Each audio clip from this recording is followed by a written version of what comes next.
Hello and welcome back to Project FS Cherokee. So I finally figured out that my sound was not working very well with the GoPro and the mount that I had. And so I figured for this video I would just record it on my phone. So to bring you up to date, last you saw I had cleaned it up. I had addressed some of the engine issues, and I had fixed some things on it.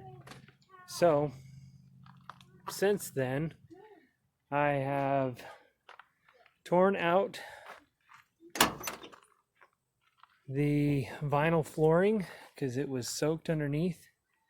It was trashed, and I found the rust holes that are common in these full-size Jeeps, and I've started addressing those. I'm not doing a pull the floor, cut it out completely, replace it with a new formed piece. I'm taking old signs that I have, road signs that I've been given over the years from my brothers and stuff, and I have been cutting them up and putting them in place. So this is what I've got so far. The driver's side had a hole. It was probably about that big. You can see there's still some rust spots there, but I've riveted that in place. That'll work for now, especially with this mat. Boom, covered. For the back, you can see that there's rust spots on the floor mixed with grease and dirt still. On that side, it's like some oil had been spilled. It is all very greasy rust there. There's still this plastic or vinyl piece that goes around there, but I've opted to leave that for now. Come around to the passenger side, and you'll see the hole that I still have there to patch. So it's all pretty crusty in there. That piece of metal right there that you see is actually the heat shield from the exhaust. So I've got to put a patch over that, which I haven't got around to yet. You can see how greasy all this was. I've thought about taking a degreaser and spraying it down with degreaser and then scrubbing it with some soapy water or something like that, but I haven't yet. I've thought about taking the plugs out of the floor and hosing it out, but haven't done that either. But anyways, some of the other things that I've fixed: the ignition wasn't working, the key wasn't turning it very well, like it was jammed, and so I got that torn apart, fixed that. I found a knob off of a Dodge truck, I put that on there. The heater and speaker cables are all down there. Since the heater is unhooked to the engine, I haven't really messed with that. So for the back, this has the manual roll down window thing, which it works great, but I've lubed that up and that works pretty good. My tools and stuff back there. You can see another speaker cable or cord wire. Got these panels all put back in. So yeah, I've fixed up a lot of it. That's not the major stuff that I've done. So if you remember from or if you've watched my J-Truck video, you saw that I put some 35-inch tires on that. No lift, and they did great. They didn't rub anywhere. I even took it snow wheeling and stuff, and took it on some pretty rough roads, and they never rubbed. But now you'll see tires are back to little dinky ones. In fact, you'll notice that these were the tires that I had on the Cherokee. Well, I've taken those 35s, and with some careful trimming, I have put them on the Cherokee.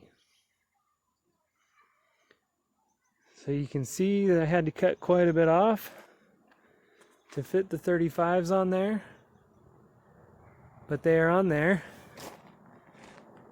and they don't rub. They look tight, but there's clearance all the way around, even for turning. I did have to set the stops a little bit out on the front axle to keep the tires from rubbing on the leaf springs, but there it is. Now I know some of you are going to be mad because the rust wasn't too bad on this, and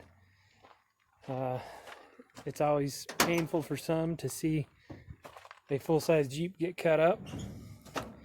But my plan from the beginning was to find a Cherokee for the 2 doors and then to cut it to fit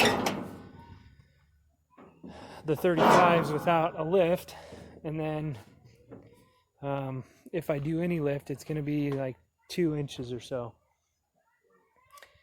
So for now they fit, and the plan is to eventually someday to cut them and fit some wide track fender flares on there, and then it'll look like a stock wide track Cherokee Chief. So for the engine updates, I got a breather put on there. I've plugged the vacuum lines. I did the nutter bypass to the distributor to the carb to get rid of that faulty electrical carburetor thing. Can't remember what it's called. I've got a small air cover on the Jeep now. That's the only thing I could find at the auto parts store that would fit it.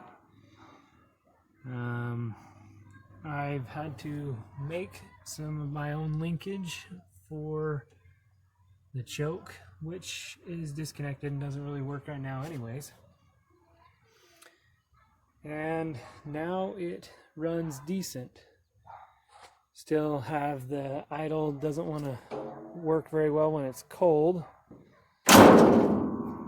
but then once it warms up it seems to be pretty good, but then it wants to die when I stop. So I'm contemplating getting a new carburetor for it and just replacing that carburetor and seeing if that'll fix some of the issues. So there it is. Now the future upgrades that I'm planning on doing are to do a shackle flip in the rear.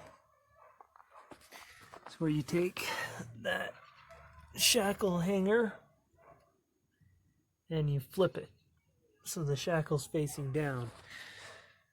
Now if I do that, I can fabricate my own shackle hanger, and I can adjust the amount of lift that I get out of it by doing that. But I'm thinking around 2 to 3 inches max in the back, and then I'm trying to decide how I want to lift the front, either 4-inch lift springs or do a spring over, which would probably be about 4.5 inches of lift.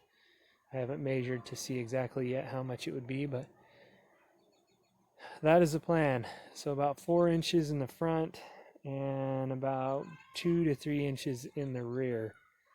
But that is to come soon. So again, thanks for watching, and I'll see you in the next video.